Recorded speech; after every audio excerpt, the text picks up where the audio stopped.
Hello বন্ধুরা, welcome to my channel. আমি সুশান্ত। আজকের এই ভিডিওয়ে আমরা তৃতীয় শ্রেণীর তৃতীয় পর্যায়ক্রমিক মূল্যায়ন প্রস্তুতির জন্য গণিত বিষয়ের একটি প্রশ্নের সেট সমাধান করব। আর ভিডিওটি শুরু করার আগে বলি, চ্যানেলে যদি প্রথমে এসে থাকো অবশ্যই চ্যানেলটিকে সাবস্ক্রাইব করে নিও এবং বেল আইকনে ক্লিক করে অল অপশানটিকে অন করে নিও। তো দেখো, একের দাগের সঠিক উত্তরটি বেছে লেখো। কয়েকটা বলেছে 2024 সালের 18ই ফেব্রুয়ারি থেকে 2রা মার্চ পর্যন্ত 12, 13 নাকি 14 দিন। দেখো, 2024 সালের 18ই ফেব্রুয়ারি থেকে বলেছে, তাহলে কিন্তু আমরা এই ফেব্রুয়ারিটা ধরবো 18ই। তাহলে 18, 19, 20, 21, 22, 23, 24, 25, 26, 27, 28, 29, 1, 2, তাহলে হচ্ছে কত? 14 দিন। দেখো, আমি কেন 29 ধরেছি? ফেব্রুয়ারি মাস 28 দিনে হয়, কিন্তু 2024 মানে সেটা লিপ ইয়ার, সেই জন্য 29 ধরা হয়েছে। কয়টা দেখো, 7টি সংখ্যার গড় 7 হলে তাদের সমষ্টি হবে 49, 7 নাকি 1। তাহলে গড় বলেছে, সমষ্টি মানে মোট, তাহলে 7 আর 7 গুণ করে দেবো, 7 7 49। গয়টা দেখো, 0, 3, 6 এর গড় হবে 3, 6 নাকি 2। তাহলে কি বলেছে দেখো, এই সংখ্যাগুলোকে গড় করতে বলেছে। তাহলে গড় কীভাবে করে? প্রথমে সবগুলোকে যোগ করব, 6 আর 3 9, তাহলে মোট হচ্ছে 9। কটা সংখ্যা? 3টে। তাহলে 9কে যদি আমরা 3 দিয়ে ভাগ করি কত হবে? 3 করে হবে গড়। তাহলে এটা উত্তর। কয়টা দেখো, একই বছরে পরপর কোন দুটি মাস 31 দিনে হয়? ডিসেম্বর জানুয়ারি, জুন জুলাই নাকি জুলাই আগস্ট। তো এখানে দেখো উত্তর হয়ে যাবে জুলাই আগস্ট। তোমরা ভালো করে গুনে দেখবে, জুলাই এবং আগস্ট মাস পরপর দুটো মাসই 31 দিনে হয়। পরেটা দেখো, 23 দিন সমান 3 সপ্তাহ 2 দিন, 2 সপ্তাহ 3 দিন নাকি 4 সপ্তাহ। তাহলে এখানে উত্তর হয়ে যাবে 23 দিন মানে হচ্ছে দেখো 3 সপ্তাহ 2 দিন, অর্থাৎ 3 সপ্তাহ মানে 3 7 21 দিন, তার সাথে 2 দিন, তাহলে হয়ে যাবে 23 দিন। দুই দাগেরগুলো দেখার পর শূন্যস্থান পূরণ করো। ক্যালেন্ডারে আমরা ড্যাশটি বার দেখি, এখানে উত্তর হয়ে যাবে 7টি বার দেখি। আচ্ছা, কয়টা দেখো, সাধারণত ড্যাশ বছর অন্তর লিপ ইয়ার হয়, কত হবে? 4 বছর অন্তর। এরপরটা দেখো, 235 থেকে 15 কম করলে হবে। ভালো করে কিন্তু বুঝতে হবে, কম করলে মানে কি? বাদ দিয়ে দিতে হবে, অর্থাৎ বিয়োগ। 235 থেকে 15 আমরা বাদ দিলে থাকবে কত? 220। আচ্ছা, এরপর এটা দেখো, কোনো বছরে সেপ্টেম্বর মাস ড্যাশ দিন। সেপ্টেম্বর মাস কত দিনে হয়? 30 দিনে হবে, 31 নয় 30 দিন। ওয়াটা দেখো, 3 দিন সমান ড্যাশ ঘন্টা। 3 দিন মানে 24 ঘন্টা করে গুণ করো, একদিনে 24 ঘন্টা, তাহলে 3 24 হবে 72 ঘন্টা। এরপর 3 দাগেরগুলি দেখো, সরল করো। 58 বিয়োগ 16 গুণিত 3। সরল করার নিয়ম এর আগেও কিন্তু আমি অনেকবার বলে দিয়েছি, যে সবার প্রথমে কি হয়? ভাগ, তারপর হয় গুণ, তারপর যোগ, তারপর বিয়োগ। এখানে দেখো গুণ আছে বিয়োগ আছে, তাহলে প্রথমে গুণ করো, তার আগে যেমন আছে রেখে দাও 58 বিয়োগ। এবার দেখো 3 আর 16 গুণ করলে কত হবে? 3 16 48 সমান 58 থেকে 48কে বিয়োগ করতে হবে। তোমরা কিন্তু এগুলি অন্য জায়গায় উপরে নিচে লিখে বিয়োগগুলি করবে, আমি এখানে মুখে মুখে দেখিয়ে দিচ্ছি। 8 আর 8 মিলে যে 0 হবে, 4 × 5 = 10 উত্তর হবে, ঠিক আছে। আচ্ছা, ক্ষয়টা দেখো, এইখানেও তাই, যোগ আছে গুণ আছে, তাহলে গুণটা আগে করব, তার আগে যা আছে লিখে দাও। 3 4 12 সমান, এবার দেখো 60 আর 12কে যোগ করলে কত হবে? 2 নেমে যাবে, 6 আর 1 7, 72। আমি কিন্তু এইখানেতে এগুলি মুখে মুখে করে দিচ্ছি, তোমরা অন্য জায়গায় উপরে নিচে লিখে যোগ বা বিয়োগগুলি করবে, নাহলে ভুল হয়ে যেতে পারে। আচ্ছা, এরপরে দেখো এইখানে গয়েরটা, এখানে আছে গুণ, এখানে আছে বিয়োগ। তো নিয়ম অনুযায়ী আমাদের আগে কি করতে হয়? গুণটা, কিন্তু দেখো ব্যাকেট দেওয়া রয়েছে, তাহলে ব্যাকেটের কাজ সবার আগে হবে। 35 থেকে 5 বিয়োগ করব, কত হবে? 30। বুঝে গেল? এবার গুণ 3। এই ব্যাকেটের মধ্যে থেকে কিন্তু যখনই একটা উত্তর বেরিয়ে যাচ্ছে ব্যাকেটটা উঠে যাবে। এরপর দেখো 30 গুণিত 3 সমান কত হবে? 30কে 3 দিয়ে গুণ করলে হবে 90, এটাই উত্তর।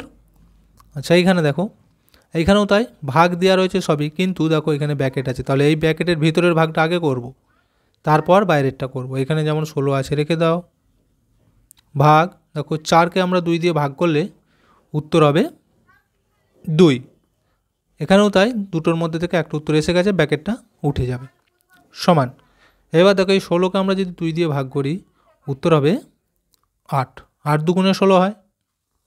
4এর দাগেরগুলি দেখো এবার, কয়েকটা বলেছে কোনো একটি ক্রিকেট ম্যাচে বিরাট কোহলি করেছেন 82 রান, রোহিত শর্মা করেছেন 67 রান এবং দীনেশ কার্তিক করেছেন 34 রান। ওই ম্যাচে 3 জনে গড়ে কত রান করেছে? তাহলে দেখো গড় বার করার নিয়মই হচ্ছে এই যে যতজন রান করেছে সেগুলোকে আগে যোগ করব, তারপর আমরা ভাগ করব কত দিয়ে। 3 জন ছিল, তাহলে 3 দিয়ে ভাগ করে দেবো, গড় বেরিয়ে যাবে। দেখো এখানে তাহলে আমরা যোগ করি প্রথমে, Virat Kohli 82 run, Rohit Sharma 67 run, Dinesh Karthik 34 run, তাহলে 3টাকে যোগ করব। দেখো এই যে ক্রিকেটারের নামগুলো এগুলো কিন্তু তোমরা অনেকেই হয়তো জানো, আমাদের ভারতীয় ক্রিকেট টিমের এরা সবকটা একজন ভালো প্লেয়ার। এরপর দেখো যোগ করলে কত হচ্ছে, 7 4 11 আর 2 13, 13 3 হাতে থাকবে 1, 3 আর 1 4, 4-এর সাথে 6 যোগ করলে 4 বার 5 6 7 8 9 10, 10-এর পর 8 গিট, 11 12 13 14 15 16 17 18, 1 8, তাহলে মোট কত হলো দেখো 183 রান। এবার আমাদের গড় বার করতে বলেছে, গড় বার করার নিয়ম কি, এই মোটটাকে ভাগ করতে হবে কত দিয়ে, যতজন ছিল 3 ছিল, তাহলে 3 দিয়ে ভাগ করে দাও, 3 6 18, 3টা নামাবো, 3 1 3, মিলে যাচ্ছে। তাহলে দেখো গড় রান হচ্ছে এই যে 61। এখানে আমরা উত্তর লিখব ওই ম্যাচে 3 জনের গড়ে রান করেছেন, তাহলে উত্তরটি হবে ওই ম্যাচে 3 জনে গড়ে 61 রান করেছেন, এটাই উত্তর। কয়টা দেখো, তুমি 6টি খেলনা গাড়িতে চাকা লাগাবে, তোমার কাছে 30টি চাকা আছে, আর প্রতি গাড়িতে 4টি করে চাকা লাগালে কটি চাকা পড়ে থাকবে? দেখো এটাকে আমরা সরলের মতো করে সাজিয়ে নেব, ঠিক আছে। প্রথমেই দেখো কি বলেছে, যে 6টা গাড়িতে চাকা লাগাবে, কটা করে, এক একটা গাড়িতে 4টে করে, আর মোট কতগুলি চাকা আছে, 30টি। তাহলে দেখো এইখানে তো আমি প্রথমে লিখছি যে মোট চাকা 30। এরপর কি বলেছে, গাড়িতে চাকা লাগাবে, কটা গাড়ি, 6টা, এক একটা গাড়িতে কতগুলো করে, 4টে করে, তাহলে 6টা গাড়িতে মোট কটা হবে, গুণ করে দিলেই বেরিয়ে যাবে। আর বলেছে কটা চাকা পড়ে থাকবে, তাহলে ছিল 30টা, এগুলি লাগাবে, কত পড়ে থাকবে মাঝখানে, তাহলে আমরা বিয়োগ দিয়ে দেবো, ঠিক আছে। দেখো সমাধান করলেই উত্তরটি বেরিয়ে যাবে। প্রথমে গুণটা করব, তার আগে বিয়োগ যেমন আছে রেখে দাও, মোট চাকা 30 ছিল, 30 রয়ে গেল। আমাদের 6টা গাড়িতে চাকা লাগছে কটা, দেখো 4 6 24টা, সমান, তাহলে 30টা মোট চাকা আছে, লাগানো হচ্ছে কটা, 24টা, তাহলে আর কটা পড়ে থাকবে, বিয়োগ করে দিলেই বেরিয়ে যাবে। দেখো 30 আর 24 বিয়োগ করলে উত্তর হবে 6। উত্তরটি তাহলে আমরা লিখব যে কটি চাকা পড়ে থাকবে, লিখতে হবে এই যে 6টি চাকা পড়ে থাকবে, এটাই উত্তর। এরপর 5-এর দাগের দেখো কয়েকটা বলেছে বিয়োগ করো, দেখো মাস আর দিন, এখানে আছে 26, এখানে আছে 25, এখানে আছে 6, এখানে আছে 4। তো বিয়োগ করার ক্ষেত্রে উপরের সংখ্যা সবসময় কী হতে হয়, বড়, তাই তো, কিন্তু এইখানে দেখো ছোট হয়েছে। ছোট হলেই আমরা কি করব, সাইডের ঘর থেকে ধার নিয়ে তাকে আগে বড় করব। দেখো এখানে 25 আছে যেহেতু কম, তাহলে এখান থেকে ধার নেব। এখানে কী আছে, মাস, 6 মাস থেকে 1 মাস আমরা এইদিকে ধার নিয়ে নেব, তাহলে 6 থেকে 1 চলে গেলে কত থাকবে, এখানে 5। এরপর দেখো এইখানেতে ওই 1 মাস যে নিয়েছি সেটা এখানে কি আছে, দিন, তো তাহলে এইখানে আমরা দিনেতেই লিখব, 1 মাস মানে কত দিন, 30 দিন। এবার এই 30 আর এই 25 একসাথে যোগ করে নাও, আগে যোগ করলে কত হবে, দেখো 55 দিন, ঠিক আছে। এবার দেখো উপরের সংখ্যা তাহলে বড় হলো, নিচের সংখ্যা ছোট হলো, এখন আমরা বিয়োগটি করব। 6 থেকে 15 কয় গিটে হবে? 6 5 7 8 9 10 11 12 13 14 15 9 গিটে। তাহলে এখানে লিখবো 9, হাতে 1 থাকবে, 2 আর 1 3, 3 থেকে 5 কয় গিটে হবে? 3 এর উপর 4 5 2 গিটে। তাহলে এটা হয়ে যাচ্ছে দেখো 29 দিন। এবার এই দিকটা দেখো, এখানে আছে 4, উপরে আছে কত? 5, 6 কিন্তু নেই, ধার নিয়ে নিয়েছি, কমে গেছে। তাহলে 4 থেকে 5, 4-এর পরেই 5, 1 গিটে। তাহলে এখানে হয়ে যাচ্ছে 1 মাস। উত্তর হয়ে গেল 1 মাস 29 দিন। বুঝে গেল? এরপর দেখো ক্ষয়েরটা কী বলেছে? যোগ করো। তাহলে প্রথমে এই ধার থেকে আমরা গুনবো। দেখো 5, 2 আর 1 3, 35 দিন। এটা যদি যোগ করি কত হবে? 8 আর 4, দেখো 4 পর 5 6 7 8 9 10 11 12, এই 12 মাস। এবার একটু ভালো করে লক্ষ্য করে দেখো, আমরা জানি 30 দিন হলে কি হয়? 1 মাস হয়। এখানে 30 দিনের বেশি আছে, তাহলে এটাকে ভেঙে লিখতে হবে। আবার দেখো 12 মাস হয়ে গেছে, 12 মাস হলে কি হয়? 1 বছর হয়, তাই তো? তাহলে এখানে মাসটা না লিখে আমরা কি করব? 1 বছর লিখব, 1 বছর। এবার এইটা দেখো, তাহলে 30 যোগ 5 দিন সমান, এটা যেমন 1 বছর আছে লিখব। এবার 30 দিন মানে কি হয়? 1 মাস, তাহলে এখানে লিখব 1 মাস। আর এই 5 দিন পড়ে আছে 5 দিন। এটা উত্তর।